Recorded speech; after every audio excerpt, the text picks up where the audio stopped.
Hello students. So we have studied about different types of enthalpies in previous classes, and now we are going to start types of enthalpies.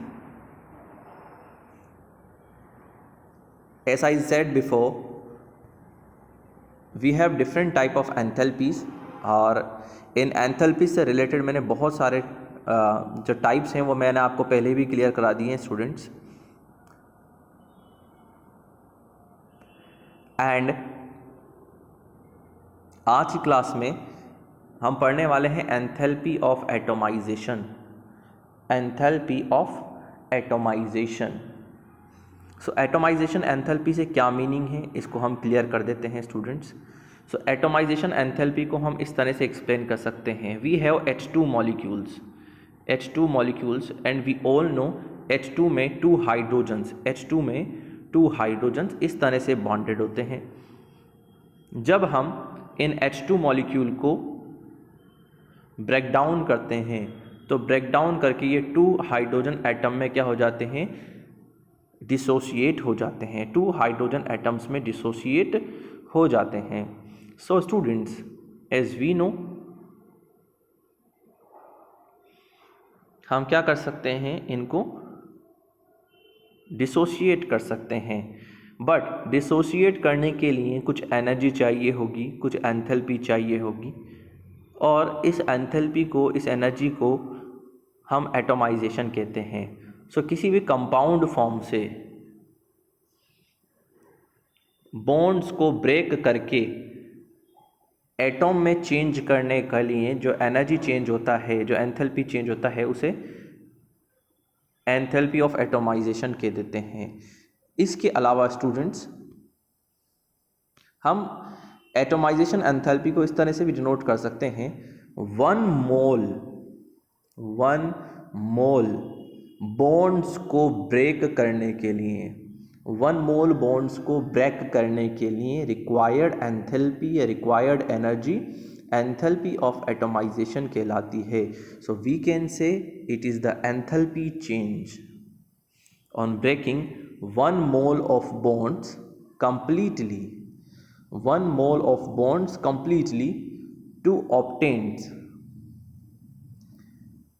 obtain in the gas phase, और gas phase में इन्हें atoms obtain करने के लिए 1 मोल atoms को, 1 मोल bonds को break करना पड़ेगा, और उसके लिए जो एंथैल्पी चेंज होगा उसे एंथैल्पी ऑफ एटोमाइजेशन बोल देते हैं।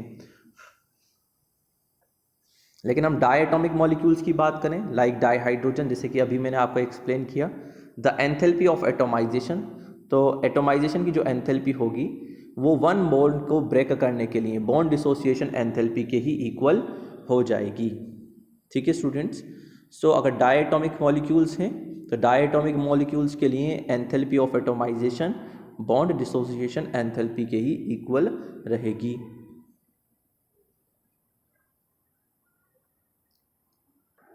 Similarly students, enthalpy of atomisation के बाद हम बात करते हैं एंथैल्पी ऑफ सॉल्यूशन। इसे डेल्टा एच सॉल्यूशन से रिप्रेजेंट करते हैं हम लोग। और सॉल्यूशन का मीनिंग क्या है स्टूडेंट्स, जब हम किसी सब्सटेंस को डिसॉल्व करते हैं अनदर सब्सटेंस में या सॉल्यूशन में, सॉल्यूशन फॉर्म करने के लिए जब किसी सब्सटेंस को हम डिसॉल्व करते हैं तो डिसॉल्व करने पर हम क्या देखते हैं, डिसॉल्व करने पर हम ये देखते हैं कि 1 मोल ऑफ सब्सटेंस डिसॉल्व करने पे जो एंथैल्पी चेंज होगा उस एंथैल्पी चेंज को हम बोल देते हैं enthalpy of solution, enthalpy of solution. तो इस तरह से हम एंथैल्पी ऑफ सॉल्यूशन को एक्सप्लेन कर सकते हैं। Enthalpy of solution of a substance is the enthalpy change which या when 1 mole of it dissolve in a specific amount of solvent। सो किसी स्पेसिफिक अमाउंट ऑफ सॉल्वेंट में 1 मोल को डिसॉल्व करने के लिए जो एंथैल्पी चेंज होगा उस एंथैल्पी चेंज को हम बोल देते हैं एंथैल्पी ऑफ सॉल्यूशन।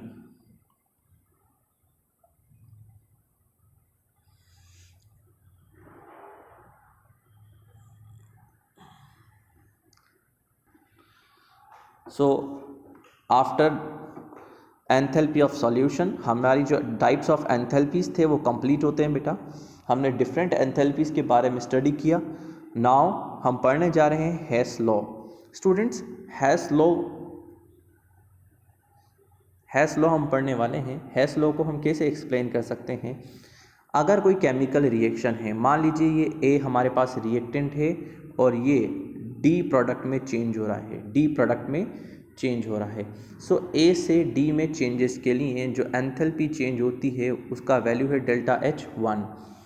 सो ये जो ए से डी रिएक्टेंट टू प्रोडक्ट में जो कन्वर्जन हो रहा है ये 1 स्टेप में हो रहा है। लेकिन अगर हम ए से डी फॉर्म करने के लिए पहले हम ए को बी में चेंज करें, इस काम में डेल्टा H2 एनर्जी यूज़ होती है।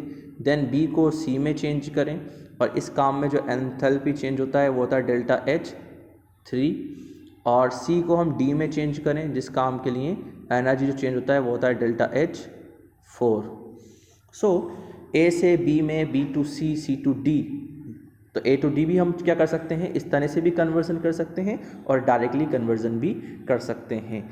इन दैट केस अगर कोई रिएक्शन डिफरेंट स्टेप्स में या डिफरेंट वेव्स से प्रोडक्ट में चेंज होता है, तो चाहे रिएक्शन किसी भी स्टेप में हो या सीरीज ऑफ स्टेप में हो, एक स्टेप में हो या डिफरेंट या मैनी स्टेप्स में हो, एंथैल्पी जो चेंज होगा ओवरऑल वो क्या रहेगा, सेम रहेगा। दैट इज़ चाहे हम बात करें ए टू डायरेक्ट डी का फॉर्मेशन हो या ए से बी, बी से सी, सी से डी में फॉर्मेशन हो, दोनों ही कंडीशन में एंथैल्पी चेंज जो होगा वो सेम रहेगा। मतलब अगर हम ए को डी में डायरेक्ट चेंज करते हैं तो एंथैल्पी चेंज होगा डेल्टा H1। ये डेल्टा H1 इक्वल होगा ए से बी, बी से सी, सी से डी। एंथैल्पी जो चेंज होते हैं उनके सम के इक्वल।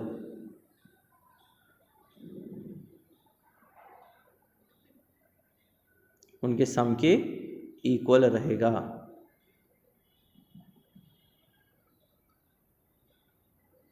ठीक है बच्चों, इनके सम के क्या रहेगा, ये इक्वल रहेगा। ठीक है स्टूडेंट्स, इसको हम एग्जांपल से भी एक्सप्लेन कर सकते हैं। पहले हम इसके स्टेटमेंट से बात करते हैं कि इसका स्टेटमेंट क्या कहना चाहता है। देखिए, enthalpy change for a reaction,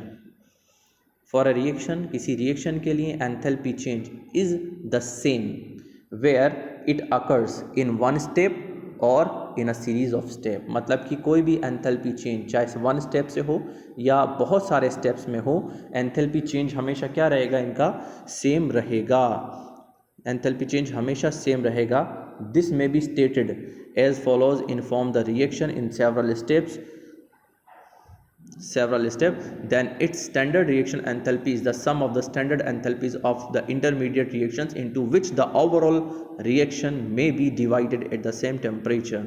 So हमने एग्जांपल दिया था डेल्टा H, इसका वैल्यू जो होगा delta H1, delta H2, delta H3, तीनों की एंथैल्पीज के सम के इक्वल हो जाएगा स्टूडेंट्स। फॉर एग्जांपल हम बात करते हैं कार्बन डाइऑक्साइड की। अगर हम कार्बन और हाफ मोल ऑफ ऑक्सीजन का रिएक्शन कराते हैं तो हमारे पास कार्बन मोनोऑक्साइड फॉर्म होता है, जिसके लिए एंथैल्पी रिक्वायर्ड होती है 110।